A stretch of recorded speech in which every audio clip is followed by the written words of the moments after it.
Hello everyone, कैसे हैं सब लोग। उम्मीद करते हैं बहुत बढ़िया होंगे। तो आज के क्लास में मैं आपके साथ बात करने वाला हूँ हीट ट्रांसफ़र का 3 अनोखे और बहुत ही ख़ास मेथड के बारे में, जो है कंडक्शन, कन्वेक्शन एंड रेडिएशन। ठीक है, तो आज का टॉपिक होगा हमारे पास हीट ट्रांसफ़र को लेके। हाँ, हीट ट्रांसफ़र।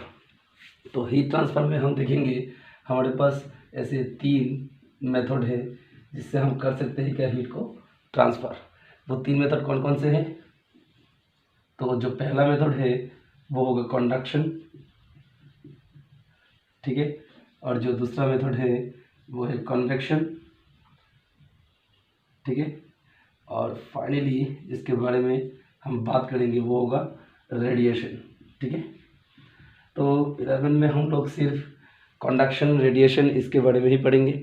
कन्वेक्शन के बारे में इतना कुछ बातें 11 में हमें पढ़ना नहीं पड़ेगा। ठीक है, तो कंडक्शन, रेडिएशन ये टॉपिक होगा, पर आज के क्लास में हम बात करेंगे सिर्फ और सिर्फ कंडक्शन को लेके। ठीक है, और रेडिएशन को लेके आगे और नए नए वीडियोस आते रहेंगे। ठीक है, तो बिना लेट के शुरू करते हैं आज का class. My name is Deeptanu सरकार। आप देख रहे हैं हमारा और आपका ब्यूटीफुल सा चैनल ज्ञान दो ज्ञान लो।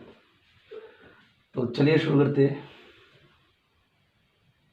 तो सबसे पहले हेडिंग लगा लो, पेन कॉपी उठा लो, नोट उठाना शुरू कर दो, और जितने भी डिस्ट्रैक्शंस है वो सब बंद कर लो। पूरा वीडियो को एक ही साथ देखने के लिए कोशिश करो, तभी आपको अच्छे से समझ में आ जाएगा। ठीक है, तो कंडक्शन क्या है देखो। तो कंडक्शन जनरली हम देखेंगे सॉलिड में। ठीक है, कंडक्शन सॉलिड में होगा। ठीक है, कंडक्शन क्या है? A method of heat transfer, a method of heat transfer. ठीक है, हीट ट्रांसफर के एक मेथड को हम क्या कहते हैं? कंडक्शन, जो ज़्यादातर किस में होते हैं? सॉलिड में। ठीक है, जैसे कि मेटल ज़्यादातर सॉलिड पाए जाते हैं। ठीक है, मान लो मेरे पास कोई सॉलिड है और मैंने इसको हीट किया, मैंने इधर पे हीट किया। अगर मैं यहाँ पे हीट किया, ठीक है, तो यहाँ पे जो टेम्परेचर है, तो यहाँ पे जो टेम्परेचर है वो इंक्रीज़ होना शुरू हो जाएगा। धीरे धीरे टेम्परेचर जब आगे बढ़ता रहेगा, ठीक है, तो वो कैसे होगा? हमें मॉलिक्यूलर लेवल में सोचना पड़ेगा। ठीक है, यहाँ पे हीट ट्रांसफ़र हम मॉलिक्यूलर लेवल में देखेंगे। मॉलिक्यूलर लेवल में मतलब मान लो इस सॉलिड सब्सटेंस का जो एटॉम्स होने वाले हैं, हीट इंक्रीज होने की वजह से जो एटॉम्स है वो जिगजैग मोशन में आ जाएगा। हाँ, ये मॉलिक्यूल्स या फिर ये एटॉम्स एटॉम्स एटॉम्स जब जिगजैग मोशन में आएंगे तो ऐसे कांपने लगेंगे। वाइब्रेशनल काइनेटिक एनर्जी इसमें आ जाएगा। ठीक है, कौन सा energy? Vibrational vibrational kinetic energy किस में आने वाले हैं? Kinetic energy. ठीक है, वाइब्रेशनल काइनेटिक एनर्जी जब ये जिगजैग मोशन में आ जाएंगे। जिगजैग मोशन में कौन? एटॉम्स। एटॉम्स जब जिगजैग मोशन में आएंगे तो एक वाइब्रेशनल काइनेटिक एनर्जी क्रिएट होगा, और उस काइनेटिक एनर्जी की वजह से बगल में जो दूसरा एटॉम होगा, वो एटॉम जब पहले एटॉम से टकराव होगा, हाँ, एक कोलिजन होगा। इस कोलिजन के वजह से मान लो एक एटॉम है, इसने जिगजैग मोशन स्टार्ट किया। ठीक है, अब बीच में अगर कोई दूसरा एटॉम भी है जिसने ये भी जिगजैग मोशन किया, तो दोनों में एक टकराव होगा। उस कोलिजन की वजह से इसमें टेम्परेचर ज़्यादा था, इस एटॉम में टेम्परेचर ज़्यादा था। ठीक है, तो इसका काइनेटिक एनर्जी ज़्यादा होगा और इसका काइनेटिक एनर्जी थोड़ा सा कम होगा। और ये जब इसको हीट करेगा, कोलिशन करेगा, ठीक है, कोलिशन करेगा, तब इसका काइनेटिक एनर्जी भी ज़्यादा हो जाएगा। ऐसे करके यहाँ पे आगे जो और भी एटम्स होंगे, ठीक है, उनका भी काइनेटिक एनर्जी ज़्यादा होता रहेगा। और काइनेटिक एनर्जी जब सारे मॉलिक्यूल्स के ज़्यादा होते रहेंगे, वैसे करके टेम्परेचर भी आगे ट्रांसफ़र होता रहेगा। ठीक है, यानी कि टेम्परेचर क्या है? अगर किसी ने पूछा तुम क्या बोलोगे? What is temperature? वैसे छोटे क्लास में पढ़ लिया था, degree of measurement of hotness और coldness of any body, it is the temperature. और अब तुम देखोगे क्या कि average kinetic energy, in short you can say average kinetic energy, average kinetic energy, temperature is average kinetic energy. ठीक है, temperature मतलब क्या समझेंगे हम लोग, एवरेज काइनेटिक एनर्जी जो एटॉम्स है, एटॉमिक लेवल में हमें सोचना पड़ेगा। एटॉम्स जब ऐसे जब हीट करेंगे तो एटॉम्स के जो एटॉम्स जितने भी होंगे वो वाइब्रेट करना शुरू कर देगा, वजह से बगल में जो एटम होगा वो भी वाइब्रेट होगा, ठीक है। इस तरीके से हीट यहाँ से यहाँ पे ट्रांसफ़र हो जाएगा, ठीक है। तो ये कंडक्शन प्रोसेस पे मॉलिकुलर लेवल में या फिर एटॉमिक लेवल में हम सोचे तो हीट ट्रांसफ़र कैसे होते हैं हमें पता चला, ठीक है, ठीक है। तो इससे हमें क्या पता चला, व्हाट इज कंडक्शन। कंडक्शन एक मेथड हीट ट्रांसफ़र का जिसपे हीट कैसे ट्रांसफ़र होता है, in which heat is transferred through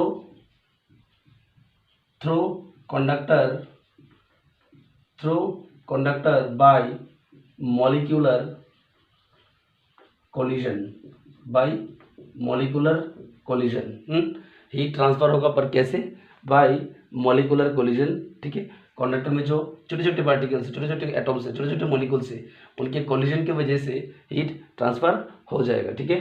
method of heat transfer in which heat is transferred through conductor bye molecular collision, ठीक है। सबसे इंपॉर्टेंट बात याद रखना कि एक्चुअल फ्लो ऑफ मैटर नहीं होता, actual flow of matter conduction में नहीं होता, हाँ, ठीक है। Actual flow of matter do not occur in conduction में एक्चुअल फ्लो ऑफ मैटर नहीं होता, ठीक है। एक्चुअल फ्लो ऑफ मैटर बोले तो यहाँ पे जो एटॉम्स है वो एटॉम्स यहाँ से चल के वहाँ तक नहीं पहुँचेगा, बल्कि काइनेटिक एनर्जी यहाँ से ट्रेवल होने वाली है, ठीक है। In the form of kinetic energy heat is going to be transferred, ठीक है। In the form of kinetic energy heat is going to be transferred, समझ में आया। एक्चुअल फ्लो ऑफ मैटर नहीं होने वाले। एक्चुअल फ्लो ऑफ मैटर किस में होते हैं बच्चों, कॉन्वेक्शन में, किसमें, कॉन्वेक्शन, ठीक है। In case of convection actual flow of matter होते हैं, actual flow of matter, in case of convection actual flow of matter होते हैं, ठीक है। कॉन्वेक्शन में जो मान लो यहाँ पे कुछ पानी है, ठीक है, 100 डिग्री सी का, ठीक है। अगर यहाँ पे कुछ पानी है 20 डिग्री सी, तो इस पानी को फ्लो होकर उधर जाना पड़ेगा, तभी ये 20 डिग्री सी में टेम्परेचर में जो पानी है उसका टेम्परेचर भी थोड़ा सा इंक्रीज होगा, ठीक है। तो कॉन्वेक्शन में एक्चुअल फ्लो ऑफ मैटर होते हैं, ठीक है, पर सॉलिड यानी कि कोई कंडक्शन भी, ठीक है। In case of any solid substance जब कंडक्शन होगा या फिर कंडक्शन प्रोसेस से जब हीट ट्रांसफर होगा तब एक्चुअल फ्लो ऑफ मैटर नहीं होने वाली, ठीक है। समझ में आया कंडक्शन, मिटा दे, चलो मिटा देते हैं, हाँ। तो उसके बाद हम लोग देखेंगे एक नया टर्म जो है variable state and steady state. प्यारे बच्चों अभी देखेंगे variable state and steady state, ठीक है। हेडिंग लगा लो, वेरिएबल स्टेट, दूसरा है स्टेडी स्टेट, ठीक है। एक है वेरिएबल स्टेट, दूसरा है स्टेडी स्टेट, ठीक है। तो पहले वेरिएबल स्टेट को देखते हैं। मान लो मेरे पास कंडक्टर है, ठीक है, और यहाँ पे हमने हीट किया, हीट किया, ठीक है। हीट करने से यहाँ पे टेम्परेचर मान लो टी टाइम में, कहानी में टी टाइम में लेता हूँ, हाँ। अभी फ़िलहाल इनिशियली टेम्परेचर यहाँ पे 40 डिग्री सी, फिर यहाँ पे 30 डिग्री सी, फिर यहाँ पे 20 डिग्री सी, फिर यहाँ पे 10 डिग्री सी, कुछ ऐसा कहानी है, ठीक है। आगे टी टाइम के बाद इसी कंडक्टर पे हमने देखा, टी टाइम के बाद मैंने हीट लगातार देना जारी रखा, बीच में हीट देना बंद नहीं किया, ठीक है। टी टाइम के बाद मैंने देखा यहाँ पे टेम्परेचर 60 डिग्री हुआ, ठीक है। यहाँ पे टेम्परेचर 40 डिग्री हुआ, यहाँ पे टेम्परेचर 20 डिग्री हुआ, ठीक है। फिर यहाँ पे 50 ले लेते, 50, फिर यहाँ पे 40, फिर यहाँ पे 30 और यहाँ पे 20, ठीक है। अब देखो एक चीज़ ध्यान से सुनना, इधर यहाँ से यहाँ से इनिशियल पॉइंट से पहला जो डिस्टेंस है मैं उसको L1 लेंथ पहला लेंथ को लेंथ 1 बोल दिया, दूसरा लेंथ 2 और एक लेंथ उसको लेंथ 3 बोला। यहाँ पे लेंथ 1 लेंथ 2 लेंथ 3, ठीक है, 1 2 3 4 1 2 3 4 5 ज़्यादा हो गया, ठीक है, तो इसको 50 कर देते हैं, 50 डिग्री सी एज्यूम कर रहे हैं डेटा, ऐसा नहीं कुछ एक्यूरेटली कहा नहीं है, बस डेटा कुछ डेटा में एज्यूम करके बिठा रहा हो ताकि तुम्हें मैं कॉन्सेप्ट समझा पाऊँ। 20 डिग्री, ठीक है, 20 डिग्री सी, ठीक है, देख लिया, ठीक है, L1 दूरी पे, L2 दूरी पे और L3 दूरी पे, तीन लिया, ठीक है। ध्यान से देखना कि L1 डिस्टेंस दूर पे, L1 डिस्टेंस पे जो टेम्परेचर है, ठीक है, 30 डिग्री है, L2 में 20, L3 में 10, ठीक है। टी टाइम के बाद हमने देखा कि L1 डिस्टेंस पे 40 डिग्री, L2 में 30 डिग्री एंड L3 में 20 डिग्री। हाँ, ये है length of conductor. Length of conductor में मैंने अलग अलग डिविजन्स ले लिए और वहाँ पे हमने चेक किया कि टेम्परेचर कितना करके है। तो हमने देखा अलग अलग टाइम में टेम्परेचर वेरिएबल हो रहा था, टेम्परेचर चेंज हो रहा था, ठीक है। इसको हम कहते हैं वेरिएबल स्टेट, इसको हम कहते हैं वेरिएबल स्टेट, ठीक है। वेरिएबल स्टेट समझ में आया? State of any conductor, state of any conductor in which temperature at इसको मैं ऐसे क्रॉस सेक्शन बना लूँ, ठीक है। ये एक क्रॉस सेक्शन है, ये भी एक क्रॉस सेक्शन था, ये भी एक क्रॉस सेक्शन है, यहाँ पे भी क्रॉस सेक्शन बना लेते हैं, ठीक है। तो ऐसे करके यहाँ पे भी क्रॉस सेक्शन बना सकते हैं ना। तो अलग अलग क्रॉस सेक्शन में, हाँ, अलग अलग क्रॉस सेक्शन में टेम्परेचर वेरिएबल था, यहाँ पे T1 तो यहाँ पे T2, ठीक है। अलग अलग क्रॉस सेक्शन पे टेम्परेचर वेरिएबल था। हाँ, अगर मैं इसको T1 T2 T3 T4 बोल देता हूँ तो T1 T2 T3 T4, तुम देख सकते हो दोनों डायग्राम में T1 T2 T3 T4 same नहीं है, वेरिएबल है। State of any conductor in which temperature at each cross section at each cross section does not remain same, ठीक है। वजह से इसके बीच में से जो हीट फ्लो होगा, ठीक है, वो भी सेम नहीं रहेगा। हाँ,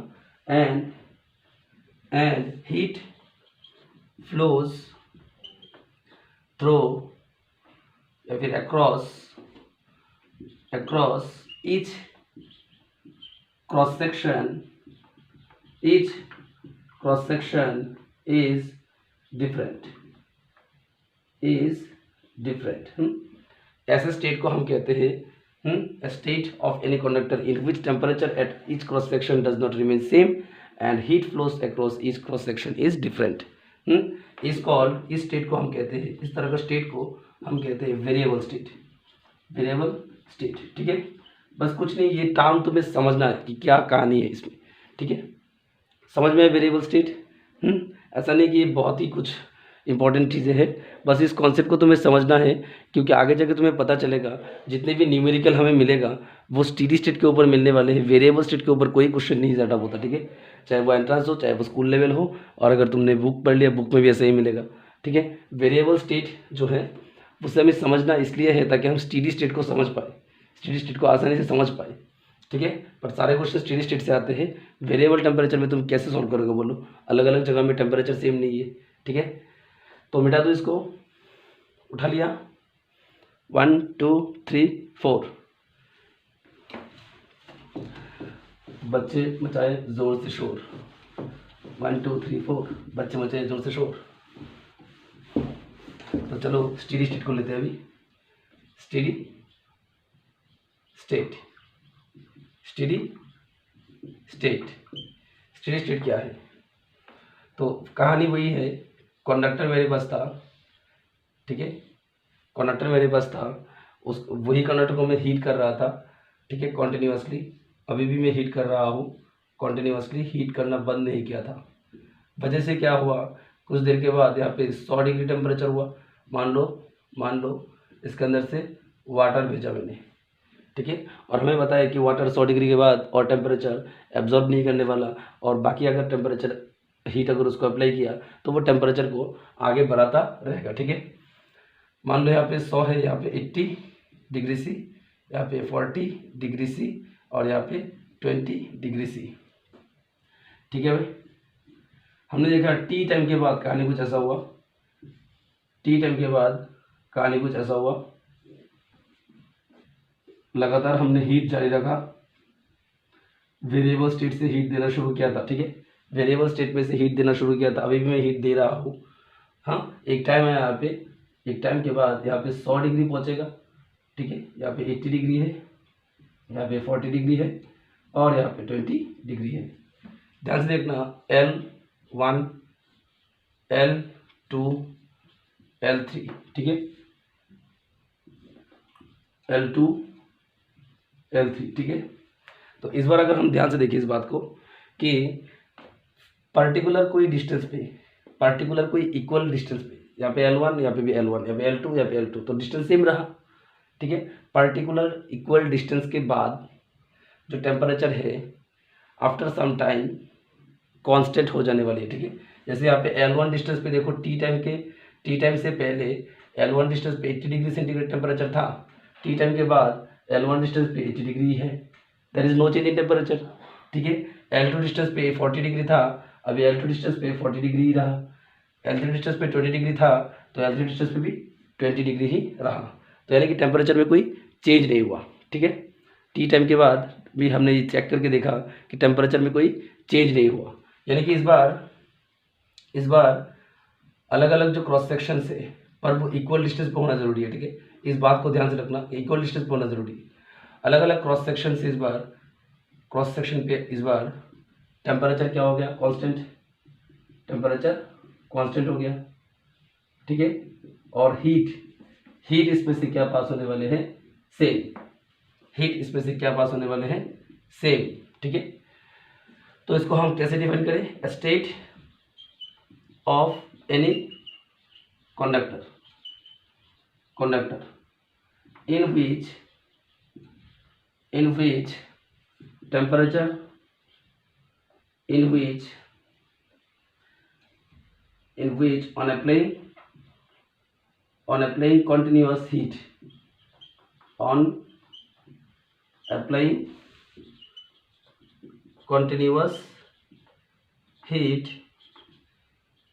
continuous heat, temperature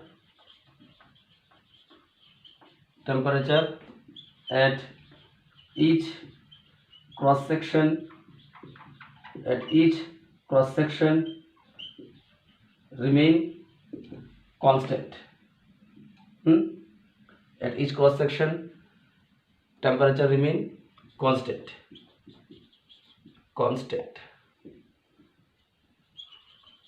ठीक है। and heat flows through across each cross section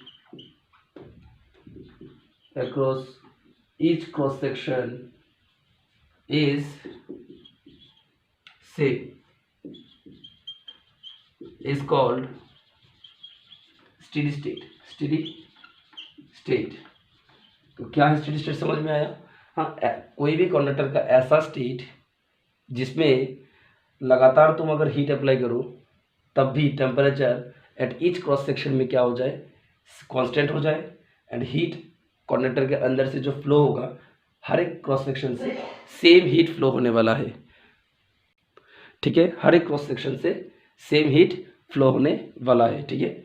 इसे हम बोलेंगे स्टेडी स्टेट। तो जितने भी न्यूमेरिकल्स होंगे, अगर क्वेश्चन पे लिखा भी ना हो स्टेडी स्टेट, तब भी तुम समझना कि वो स्टेडी स्टेट का ही मैथ था, ठीक है। उस स्टेडी स्टेट का कंडीशन में सोच के ही उस न्यूमेरिकल को सॉल्व करने के लिए कोशिश करना, ठीक है। स्टेडी स्टेट से ही सारा न्यूमेरिकल्स होगा। वेरिएबल स्टेट पे हम लोगों को कोई भी न्यूमेरिकल्स नहीं मिलेगा, सारे फार्मूलाज भी जो डिराइव हुआ वो स्टेडी स्टेट के ऊपर ही डिराइव हुआ, ठीक है। चलो मिटा दिए इसको। अभी पता चल जाएगा तुमने इसको कितना समझा। मैं तुम्हें एक क्वेश्चन देता हूँ, उससे समझ में आ जाएगा। ठीक है, मिटा दूँ? चलो मिटा देते हैं। अभी एक क्वेश्चन देते हैं, in steady state option A dt upon dt x at a given distance, b dt upon dt upon x whole t at a given time, which one is correct? ठीक है, यहाँ पे कौन सा ऑप्शन करेक्ट है? अगर steady state है तो dt यानी कि temperature, change in temperature, change in time, और x एट ए गिवन डिस्टेंस। ठीक है, और यहाँ पे है change in temperature, change in distance पर एट ए गिवन टाइम। ठीक है, तो कौन सा करेक्ट होगा? इक्वल टू जीरो, कौन जीरो होगा? सोच के बताना इस बात को, जल्दी कर लो। चेक कर लिया? चलो मैं करके देता हूँ। हाँ, मैं कर लेता हूँ, तुम मेरे आंसर के साथ मैच कर लेना। ध्यान से देखो, हमने अभी भी पढ़ा था कि स्टेडी स्टेट में हर एक क्रॉस सेक्शन में, फिर से बना लेते हैं थोड़ा सा। स्टेडी स्टेट के टाइम पे यहाँ पे 100 डिग्री सी, यहाँ पे 80 डिग्री सी, यहाँ पे 40 डिग्री सी, यहाँ पे 20 डिग्री सी। तो हमने देखा टी टाइम के बाद भी कहानी ऐसा ही था, यानी कि इक्वल डिस्टेंस पे अगर मैंने चेक किया अलग अलग टाइम में, तो हमने देखा क्रॉस सेक्शन से जो टेम्परेचर, क्रॉस सेक्शन पे जो टेम्परेचर था वो कांस्टेंट था। यानी कि इस पॉइंट पे, पार्टिकुलर इस पॉइंट पे अगर मैं चेक करूँ कि टेम्परेचर कितना है, मान लिया T1 इक्वल टू 80, पर ये टी टाइम में अभी कहाँ टाइम शुरू हुआ, आफ्टर टी टाइम हमने देखा सेम पॉइंट में T2 कितना हो गया, 80 ही है, no change, there is no change in temperature. ठीक है, एक सिंगल क्रॉस सेक्शन में, हाँ, ईच क्रॉस सेक्शन में टी टाइम के अंदर भी टेम्परेचर कांस्टेंट रहता है। तो तुम मुझे बोलो dt क्या होगा? dt यानी कि change in temperature, T2 minus T1, तो 80 माइनस 80 कितना था साहब? 0। ठीक है ना? तो ये कंडीशन कहना चाहते हैं कि इक्वल डिस्टेंस पे टी टाइम, अगर टाइम बदल भी दो, टाइम अगर वेरिएबल हो सकता है, ये dt टाइम बोल सकते हैं। dt टाइम अलग अलग टाइम में, अलग अलग वेरिएबल टाइम में अलग अलग इक्वल डिस्टेंस पे, ठीक है, फिक्स्ड डिस्टेंस होना पड़ेगा। उस पर टेम्परेचर क्या होता है? कांस्टेंट, वजह से चेंज इन टेम्परेचर क्या होता है? 0। तो वेरिएबल कौन हो सकता है? एक होता है टाइम, जो वेरिएबल हो सकता है dt, यानी कि वेरिएबल टाइम। ठीक है, टाइम वेरिएबल हुआ, और dt यानी कि टेम्परेचर भी वेरिएबल है, वेरिएबल टेम्परेचर,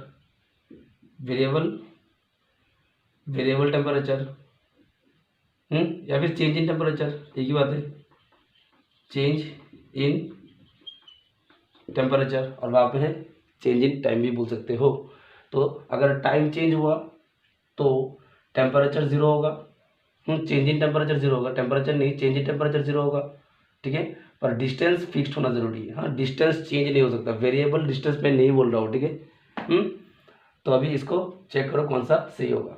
यहाँ पे टाइम वेरिएबल है और टेम्परेचर भी वेरिएबल है, और x कांस्टेंट है। ठीक है, x फिक्स्ड, और यहाँ पे x जो है वो वेरिएबल है और टेम्परेचर वेरिएबल है, पर टाइम दे दिया फिक्स्ड।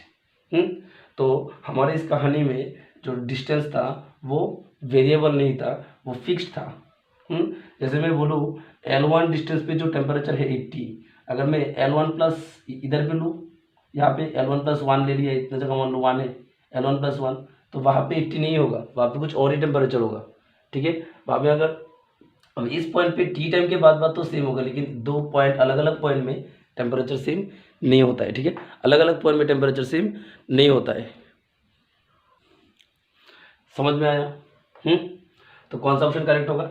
ये वाला ऑप्शन, ठीक, क्योंकि इसमें टाइम वेरिएबल है, टेम्परेचर भी वेरिएबल है, पर एक्स वेरिएबल नहीं है। जहाँ पे एक्स वेरिएबल होगा वो गलत हो जाएगा, क्योंकि वेरिएबल डिस्टेंस में टेम्परेचर कांस्टेंट भी नहीं था, टेम्परेचर जीरो भी नहीं आएगा, ठीक है। जीरो किस में आएगा? सिर्फ और सिर्फ किस में? वेरिएबल टाइम में वेरिएबल टेम्परेचर हुआ, तभी फिक्स्ड डिस्टेंस पे जाके अगर चेक किया तो लगातार हमें हमेशा क्या मिलता रहेगा? Constant temperature. वजह से चेंज इन टेम्परेचर क्या हो जाएगा? जीरो। चेंज इन टेम्परेचर क्या हो जाएगा? जीरो। जब टेम्परेचर कांस्टेंट हो तो चेंज इन टेम्परेचर क्या होगा? जीरो। तो कौन सा ऑप्शन करेक्ट हुआ? ये वाला, ठीक है। समझ में आया ना? मिटा दिए, चलो इसको मिटा देते हैं।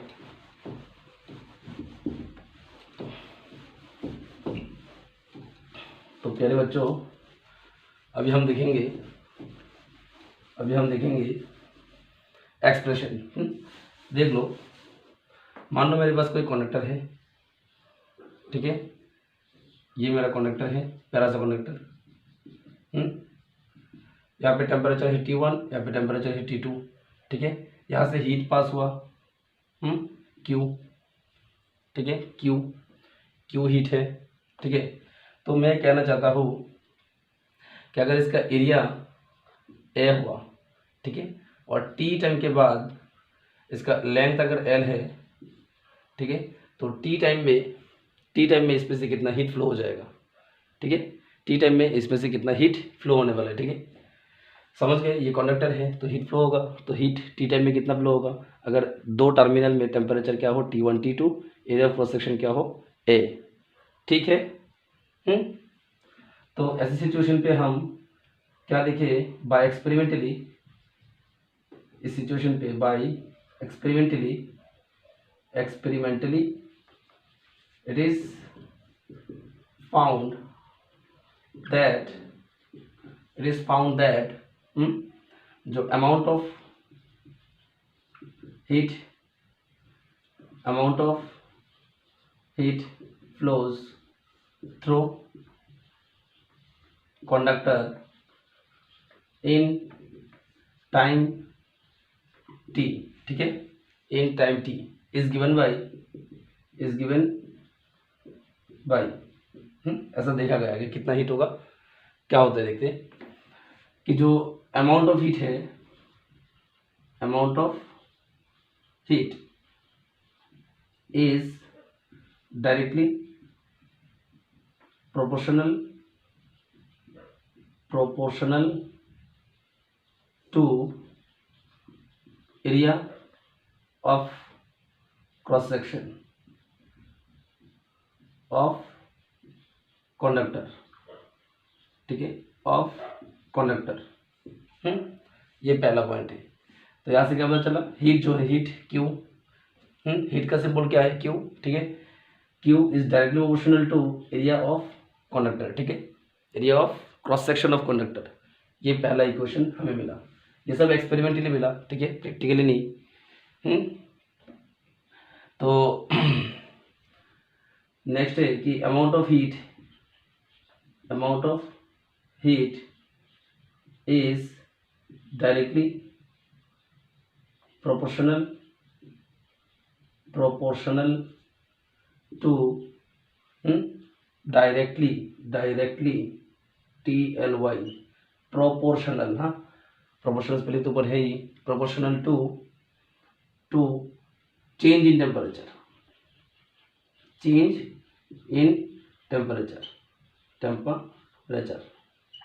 ठीक है। यानी कि Q is directly proportional to T1 minus T2 होगा चेंज इन टेम्परेचर। हाँ, चेंज इन टेम्परेचर क्या होगा? T1 माइनस T2, ठीक है, T1 माइनस T2। तो बच्चों, प्यारे बच्चों, T1 माइनस T2 को मैं डेल्टा टी बोल दूँ। Delta T is equal to T1 minus T2, ठीक है। तो मैंने इसको डेल्टा टी बोल दिया और यहाँ पे इक्वेशन 2 लगा दिया, ठीक है, इक्वेशन 2। समझ में आया? और एक बात, amount of heat is directly proportional to given time। कितने समय के लिए दिया जा रहा है? ज़्यादा समय के लिए दिया तो ज़्यादा हीट फ्लो होगा, ठीक है, गिवन टाइम, यानी कि Q is directly proportional to T। तो ये मिला मुझे थर्ड इक्वेशन, ठीक है। और एक बात है, अमाउंट ऑफ हीट फ्लो, सब में हीट फ्लो, ठीक है, इसमें भी हीट फ्लो, छोटा करके लिख दे रहा हूँ मैं, हीट फ्लो FLOW फ्लो, ठीक है, हीट फ्लो FLOW फ्लो, ठीक है, हीट फ्लो इज, अच्छा, तो यार amount of heat flow is inversely proportional to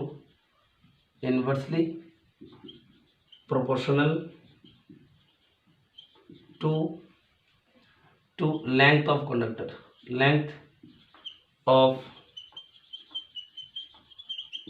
यानी कि Q is inversely proportional to 1/लेंथ। ये 4 इक्वेशन हमारे पास है, ठीक है।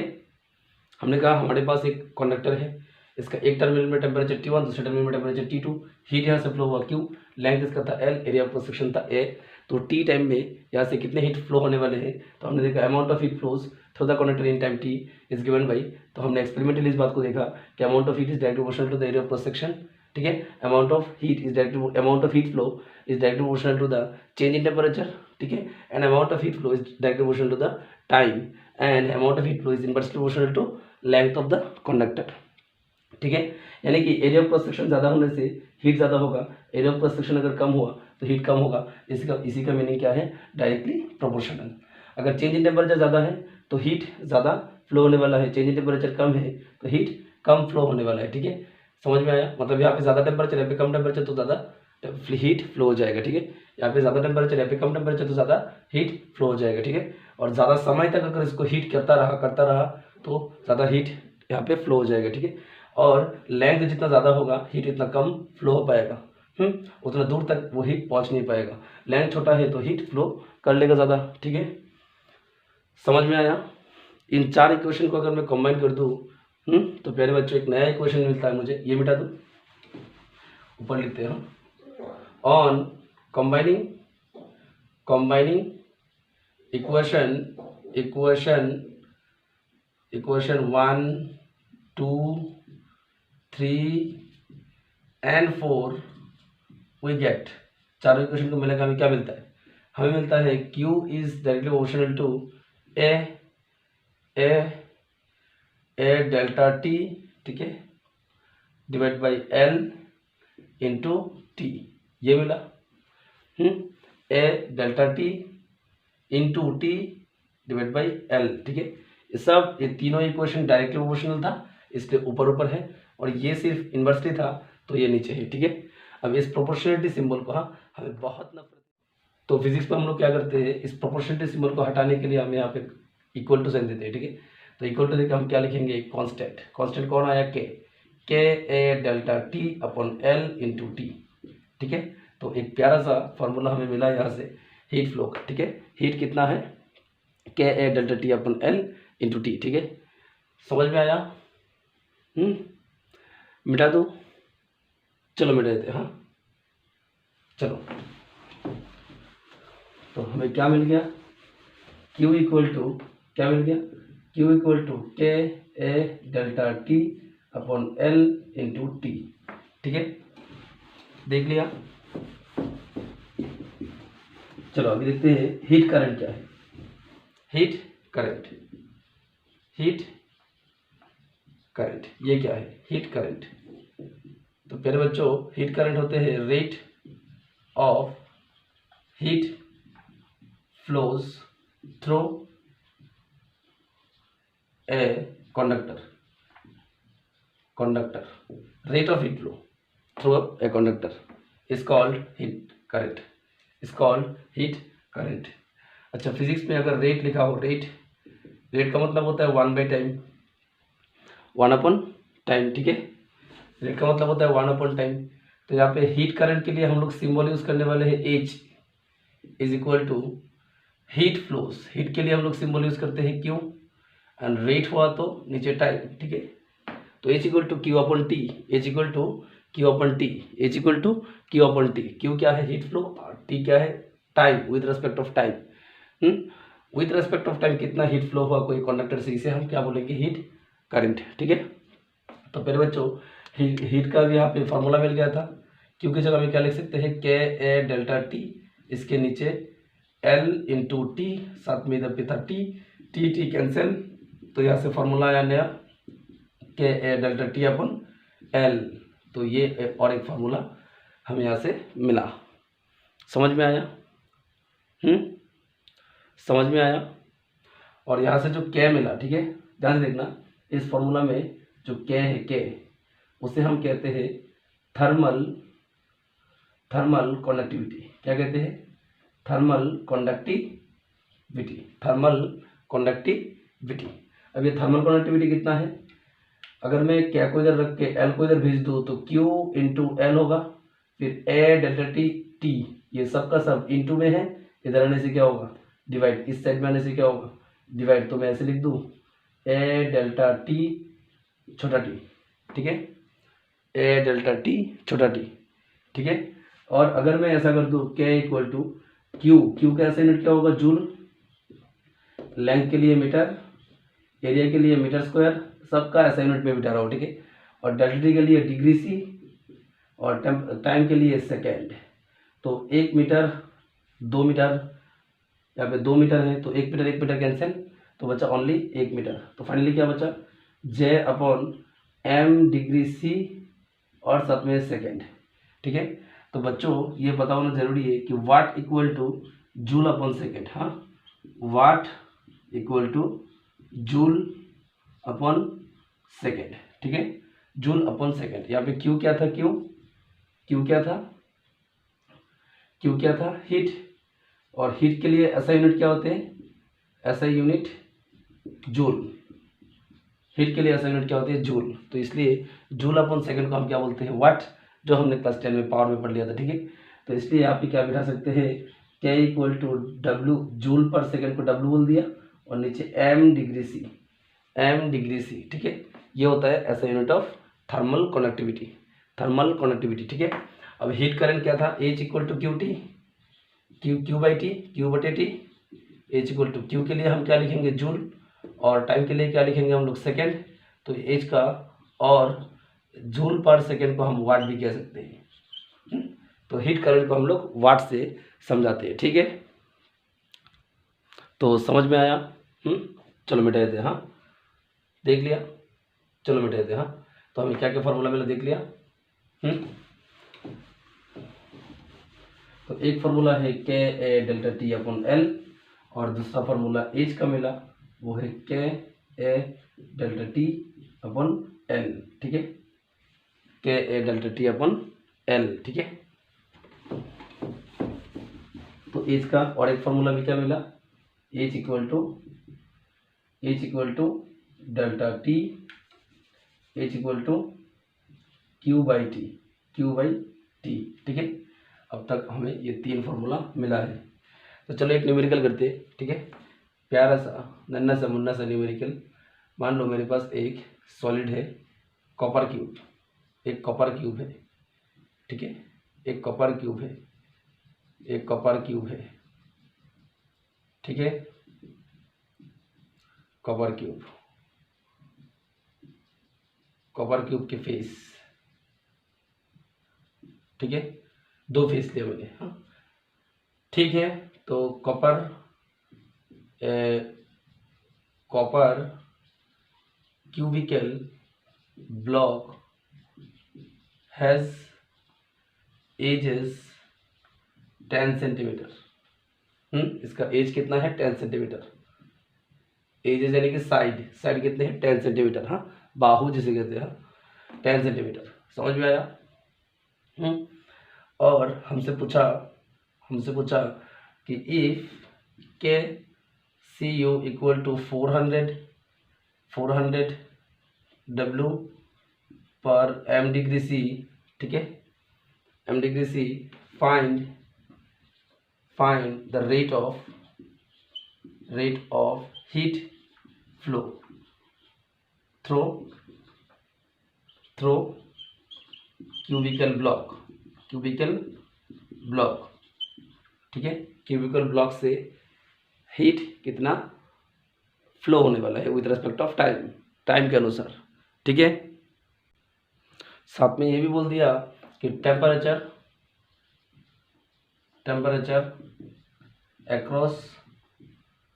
across opposite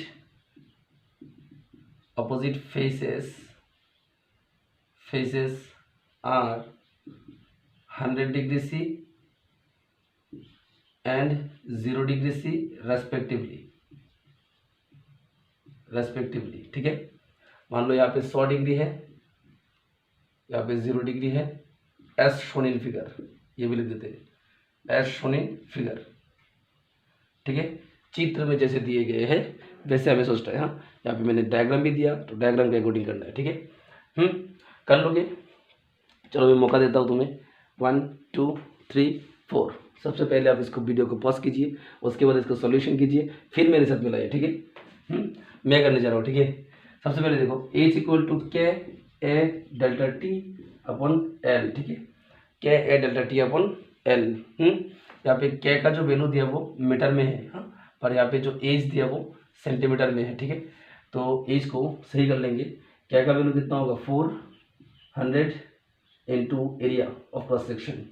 area of cross section तुम हमेशा इसको लोगे टोटल सरफेस एरिया नहीं, कार्व सरफेस एरिया नहीं, बस एक फेस का एरिया। ठीक है, फेस का एरिया क्या होगा साइड इंटू साइड, तो साइड कितने हैं 10, तो 10 इंटू 10। और बात ये भी सेंटीमीटर, ये भी सेंटीमीटर, तो इसको मीटर में कन्वर्ट करिए 10 पावर -4। ठीक है, साथ में delta T change in temperature क्या होगा, इधर 100 इधर 0, तो 100 माइनस 0। ठीक है, इसके नीचे एल कितना था 10 सेंटीमीटर में है, मीटर में लेंगे तो 10 पावर -2। ठीक है, सारे यूनिट्स को मीटर में ले लिया। ठीक है, सेंटीमीटर को मीटर में लेने के लिए 10 पावर -2। ठीक है, तो आप कैंसिल कर लो, 10 से 10 मरा। ठीक है, 10 से 10 मरा तो बचा 4, यहाँ पे 1 0, यहाँ पे 2 0, तो 4 इंटू 10 क्यूब, 2 0 1 0 मिलकर 10 क्यूब इंटू 10 पावर -4 इंटू फिर से हुआ 100, नीचे है 10 पावर -2। ठीक है, 3 और 2 0 मिलके 4 इंटू 10, 3 और 2 मिलके 5, 10 पावर 5 इंटू 10 पावर -4। अब ये 10 ऊपर भागा तो 10 स्क्वायर, -2 था, ऊपर जाने से +2 हो गया। ठीक है, तो यहाँ पे 5 और 2 मिलके 7। ठीक है, 5 और 2 मिलके 7, 4 इंटू 10 पावर 7 इंटू 10 पावर -4, तो क्या होने वाले बच्चों 7 -4 क्या होने वाले बच्चों 10 पावर क्यूब 10 पावर 3 यानी कि 10 क्यूब। 4 इंटू 10 क्यूब कितना होगा बच्चों 4000, 30। हाँ, 4000 क्या निकाला मैंने एच कैसे नोट किया था जूल पर सेकेंड, तुम इसको जूल पर सेकेंड बोल दो, या फिर मेरे प्यारे बच्चों इसको तुम वाट भी बोल सकते हो। ठीक है, 4000 वाट। समझ में आया? नहीं समझ में आने सब वीडियो को दोबारा देखिए, फिर भी मैं एक बार बोल देता हूँ। हमने क्या किया, हमें निकालना था rate of heat flow. Rate of heat flow किसे कहते हैं, एच को। एच के निकालने का फॉर्मूला क्या है, ए डेल्टा टी अपॉन एल, और के का वैल्यू क्वेश्चन में दे दिया था 400, और ए हमने निकाल दिया, हाँ 10 इंटू 10। साइड कितना है 10, क्यूबिकल ब्लॉक था तो साइड इंटू साइड 10 इंटू 10। ठीक है, और सेंटीमीटर में था, इसको मीटर में कन्वर्ट किया 10 पावर -4 लिया। ठीक है, और साथ में डेल्टा टी कितना था 100 - 0, तो 100 - 0 लिया। ठीक है, change in temperature T1 - T2, तो T1 - T2 किया तो 100 - 0, तो वो बिठाया। और नीचे लेंथ कितना है 10 सेंटीमीटर में है, तो उसको मीटर में कन्वर्ट किया 10 पावर -2 हुआ।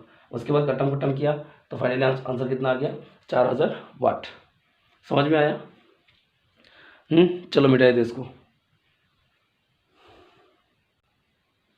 तो चलो मिटा देते हैं। चलो नया क्वेश्चन, अभी का क्वेश्चन और भी मज़ेदार क्वेश्चन है। मान लो मेरे पास एक प्यारा सा अरेंजमेंट है ऐसा, इसका के है के, ठीक है, और इसका लेंथ है x, ठीक है, और इसका एरिया है a, ठीक है। एरिया को मैंने बोल दिया ए एरिया, ठीक है, area of cross section A है, ठीक है। क्वेश्चन लिखे टाइम लिखते बहुत लंबा क्वेश्चन होता है। यहाँ पे टेम्परेचर मान लो 100 डिग्री सी, और यहाँ पे 0 डिग्री सी, यहाँ पे आइस, यहाँ पे वाटर, यानी कि इसके अंदर से तुमने वाटर भेजा, इधर है कि वो आइस बना तो वाटर का टेम्परेचर डिक्रीज हुआ, ठीक है, इधर आके आइस बना। और हमारा क्वेश्चन है आइस m1 मास का इधर से मिला, कितना आइस मिला, m1 मास का आइस मिला, ठीक है। अब दूसरा अरेंजमेंट ऐसा है कि यहाँ पे है 2K और इस बार 4x है हमारा लेंथ और एरिया इसका अभी भी a है, ठीक है। और 100 डिग्री C यहाँ पे 0 डिग्री C भेजा तुमने वाटर और वहाँ जाके वो क्या बन गया, आइस। इस टर्मिनल में आइस बना यहाँ पे m2 मास का, m2 मास, ठीक है। और ऑप्शन दे दिया मैंने तुम्हें 1:2, B में 2:1, ठीक है, C में मान लो 4:1, D में 1:4। क्वेश्चन है फाइंड m1:m2, तुम्हें निकलना है m1:m2, हाँ, जो आइस है उनके मास का रेशियो, आइस के जो मास है उनके रेशियो निकलना है, ठीक है। कर लोगे? चलो मौका देते हैं, मौका देके देखते हैं तुमको। 1 2 3 4। तो चलो मैं कहना चाहता हूँ, तुम वीडियो को पॉज करके मेरे आंसर के साथ उसके बाद मैच करना, ठीक है। तो मैं कहना चाहता हूँ यहाँ पे कैलोरीमेट्री का इस्तेमाल करना पड़ेगा, ठीक है। वाटर है, वाटर आइस पे बदलने से पहले वाटर 100 डिग्री से 0 डिग्री में पहुँचेगा। वाटर अभी 100 डिग्री है। जिसको कैलोरीमेट्री का पता है क्लास, कैलोरीमेट्री का वीडियो आपको दिखाना पड़ेगा, तब आप ये समझ जाएंगे, ठीक है। वाटर से आइस, तो ये स्टेट चेंज का कहानी है। तो स्टेट कब चेंज होगा, वाटर डायरेक्ट 0 डिग्री में नहीं आ सकता, वाटर 100 डिग्री से पहले 0 डिग्री में पहुंचेगा, फिर 0 डिग्री से आइस पे बदल सकता है, ठीक है। तो जब वाटर, ठीक है, आइस पे बदलेगा, आइस का तो 0 डिग्री है, वाटर का भी 0 होना पड़ेगा। और यहाँ से यहाँ तक जाने में टेम्परेचर का कोई चेंज नहीं हुआ, 0 रहा, तो स्टेट में चेंज हुआ, ठीक है। इस तरह का हीट को हम लेटेंट हीट कह देते हैं, हाँ, जो छुपा हुआ हीट है, लेटेंट हीट, ठीक है। टेम्परेचर में कोई चेंज नहीं हुआ, तुमने इसमें हीट किया था तो टेम्परेचर में कोई चेंज नहीं हुआ, बल्कि यहाँ पे क्या हो गया, स्टेट चेंज, था लिक्विड बन गया सॉलिड, ठीक है। इसको हम कहते हैं लेटेंट हीट ऑफ फ्यूजन। तो इस तरह के टाइम पे यहाँ पे जो हीट हमें देना पड़ेगा, वाटर से आइस पे जाने के लिए हमें जो हीट देना पड़ेगा, ठीक है, अभी जितना हीट वो रिलीज करेगा, ठीक है। वाटर से आइस बनना है, ठीक है, तो हीट रिलीज करना पड़ेगा। कितना रिलीज करेगा वो निकालेंगे हम लोग ml से, ml, ठीक है। कहानी इसमें था तो m1l होगा, m1l, ठीक है। फिर से यहाँ पे देखते हैं वाटर, ठीक है, 0 डिग्री से बनेगा आइस 0 डिग्री में, तो यहाँ पे जो हीट होगा वो m2l के बराबर होगा, m2l के बराबर, ठीक है।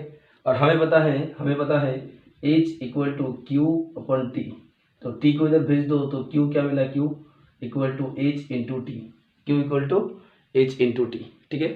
यहाँ पे मेरे पास है Q = m1l और Q का दूसरा फॉर्मूला है H × T, यहाँ पे है m1l, ठीक है, समझ में आया।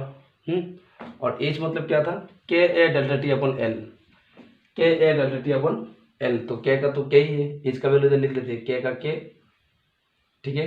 A के लिए कितना है, A तो एरिया है, A सेम है, इंटू ∆T यानी चेंज इन टेम्परेचर कितना होगा, 100, 100 - 0, ठीक है। नीचे है L तो x है, ठीक है, इंटू टाइम T = m1l, तो ये है हमारा इक्वेशन 1, ठीक है। अब यहाँ पे चलते हैं तो इक्वेशन 2 मिलेगा, ठीक है। हमें मिला Q = m2l, ठीक है। अब Q कौन होगा, H × T = m2l, ठीक है। अब H कितना होगा, यहाँ पे क्या तो 2K है, क्या का वैल्यू यहाँ पे 2K है, ठीक है। इसका एरिया A ले सकते हैं, एरिया दोनों का सेम था। ∆T 100 - 0, 100 - 0, और नीचे L कितना है 4, x = m2l, ठीक है, समझ गए। ये इक्वेशन 2। अब इक्वेशन हमें चाहिए m1:m2, इक्वेशन 1 में m1 है, इक्वेशन 2 में m2 है, m1 से m2 को डिवाइड कर देंगे तो रेशियो मिल जाएगा। समझ गए। तो आगे मुझे क्या करना है, आगे मैं क्या करूँगा, ऑन डिवाइडिंग 1/2, 1 नंबर इक्वेशन को मैंने 2 नंबर इक्वेशन से डिवाइड कर दिया, तो तो करने से क्या होगा साहब, देखते इधर क्या जा सकते हैं क्या, M1L upon M2L equal to, ध्यान से देखना, पहले मैं M1L का सारा वैल्यूज को लिख लेता हूँ। के ए 100 माइनस 0 कितना होगा, 100 इंटू 100 इंटू टी, और नीचे है x, ठीक है। अब मैं नीचे M2L का वैल्यू बिठाऊंगा, M2L का वैल्यू ये नीचे, तो 4x ऊपर चला जाएगा। कोई भी चीज़ अगर नीचे कोई भी फ्रैक्शन अगर कोई डिवाइड के नीचे बैठे तो उसका रेसिप्रोकल करना जरूरी होता है, ठीक है। तो ऊपर हो जाएगा 4x और ये आ जाएगा नीचे x into 2k a 2ka into 100, 2ka into 100। तो चेक कर लो, L से L मड़ा, ठीक है, K से K मड़ा, A से A मड़ा, X से X मर गया, 100 से 100 मर गया, तो बचा T, और यहाँ पे 2, तो इसको कैंसिल कर लेते हैं 2, ठीक है, ठीक है, ठीक है। तो यहाँ पे T था, ये ऊपर लिखा था, इस पे भी T होना चाहिए ना, ये H इंटू टी यहाँ पे भी है, इंटू टी नीचे आ जाएगा, इंटू टी नीचे आ जाएगा, समझ में आया ना। H इंटू टी था, H का वैल्यू बिठाया था, T नहीं लिखा था, T बिठाया, तो T और T भी कैंसिल होगा, तो कुछ नहीं बचा, सिर्फ 2 बचा, और यहाँ पे M1/M2, नीचे कुछ नहीं है तो नीचे 1 ले लेते हैं, ठीक है। तो फाइनली हमें क्या मिला, M1/M2 इक्वल टू 2/1, यानी कि इसका रेशियो कितना होगा, रेशियो होगा 2:1। समझ में आया, समझ में आया। इस वैल्यू को मैंने इधर बैठाया, इस वैल्यू को भी मैंने नीचे बिठाया, इसलिए 4x ऊपर चला आया, ठीक है। और टाइम यहाँ पे था H इंटू टी, अब कैंसिल किया तो हमें आंसर मिला 2:1। अब धीरे धीरे करके स्लो करके भी देख सकते हो, आपके पास यूट्यूब में बहुत सारे ऑप्शन है, ठीक है। मिटा दो, चलो मिटा देते, हाँ ऑप्शन बी करेक्ट था, चलो मिटा देते। अब पढ़ेंगे एक नया चीज़, बहुत ही खूबसूरत सा चीज़ पढ़ेंगे अभी, वो होगा टेम्परेचर ग्रेडियंट। टेम्परेचर ग्रेडियंट, ठीक है, ध्यान से देखना इस बात को। टेम्परेचर ग्रेडियंट, हम एक ग्राफ लेने वाले हैं, एक है वाई एक्सिस, दूसरा है एक्स एक्सिस, और एक्स एक्सिस पे अभी लेने वाले हैं लेंथ, ठीक है, और इसमें टी, ठीक है, टी, समझ गए। तो अभी इसका ग्राफ हमें बनाना है। ग्राफ कैसे बनाते हैं देखिए, मान लो मेरे पास एक कंडक्टर है और मैंने यहाँ पे हीट किया,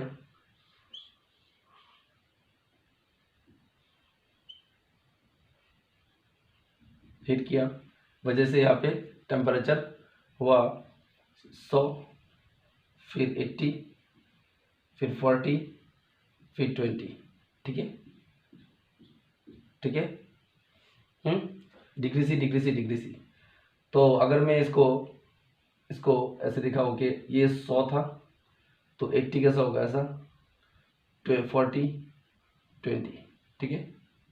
अब मैं अगर इसको ऐसे ज्वाइन कर दूँ तो मुझे कुछ ऐसा मिला, मान लो ये ए टर्मिनल है, ये बी टर्मिनल है, ठीक है। तो ग्राफ कुछ ऐसे डाउनवर्ड हुआ, डिक्रीजिंग, हाँ, ग्राफ इज लिनियरली डिक्रीजिंग,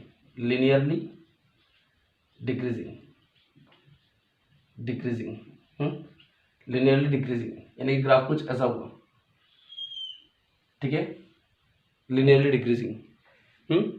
अब तुम देख पा रहे हो यहाँ पे जो थीटा होगा, ये दोनों लाइन पैरेलल है, ये लाइन पैरेलल है, तो यहाँ पे जो थीटा होने वाले है, थीटा हमें पता है कि दो लाइन अगर पैरेलल है तो ऐसे एंगल को कॉरस्पॉन्डिंग एंगल कहते हैं, तो वजह से दोनों इक्वल होता है, इक्वल एंगल्स क्यों, कॉरस्पॉन्डिंग एंगल्स, थोड़ा मैथ लगा दिया, हाँ। तो ये लाइन पैरेलल है, तो यहाँ पे थीटा होने से ये भी थीटा, यानी कि स्लोप क्या हुआ, slope equal to constant, slope क्या है, constant.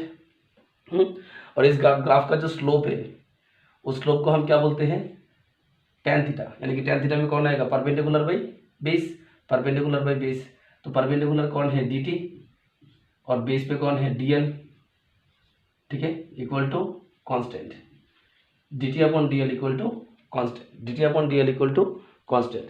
And graph of temperature versus length is, यानी कि dt upon dl, this is called temperature gradient. इसे क्या कहते हैं? Temperature gradient which is constant. अब ये जो ग्राफ मैंने ड्रॉ किया, ये डिपेंड है मैं कंडक्टर का कौन से टर्मिनल से देख रहा हूँ। अगर मैंने ए टर्मिनल से देखा तो ग्राफ ऐसा आया। हाँ, फिर बच्चों कोई इसे ऐसे भी ड्रॉ करता है। मान लो इस बार मैंने इधर हिट किया,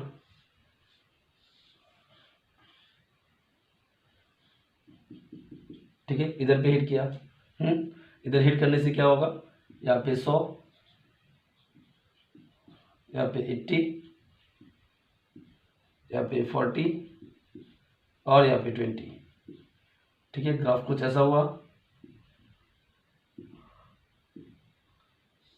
ठीक है, कुछ ऐसा हुआ। ठीक है, ये बी से देखा तो कहानी ऐसा हुआ। ठीक है, तो इसको ऐसे बोलते हैं, अगर ये y होता, अगर ये x, अगर ये t, अगर ये l, तो ग्राफ कुछ ऐसा होता। टेढ़ा हो गया, टेढ़ा हो गया, टेढ़ा हो गया।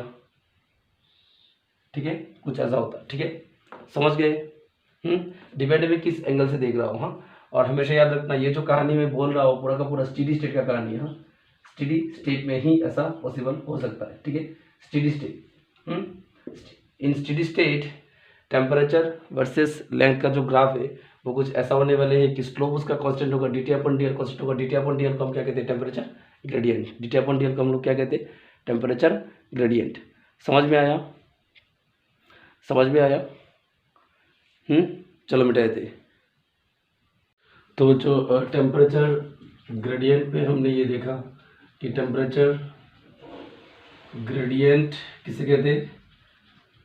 टेम्परेचर ग्रेडियंट है dt upon dl, dt upon dl। ठीक है, टेम्परेचर ग्रेडियंट क्या है? dt upon dl। तो dt अपॉन dl अगर है, टेम्परेचर का ऐसा यूनिट क्या होगा? Degree centigrade, degree centigrade. And length के लिए हम लोग क्या यूज करेंगे? मीटर। तो टेम्परेचर ग्रेडियंट क्या हुआ? डिग्री सेंटीग्रेड पर मीटर। समझ में आया? तो चलो इसको मिटा देते हैं।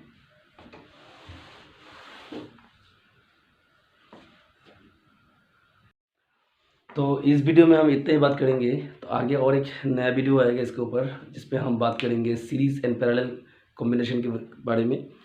तो आपको पूरा का पूरा जो करंट आपने क्लास 10 में पढ़ा था, बिल्कुल वैसे ही हीट में भी सीरीज एंड पैरेलल कॉम्बिनेशन कुछ मिलने वाले हैं। तो इसके बारे में कुछ न्यूमेरिकल्स भी होगा। हाँ, जितने फार्मूला सीखे उसके ऊपर न्यूमेरिकल करेंगे। तो आज की क्लास में बस इतना ही। All the best, best of luck, पढ़ाई करते रहिए।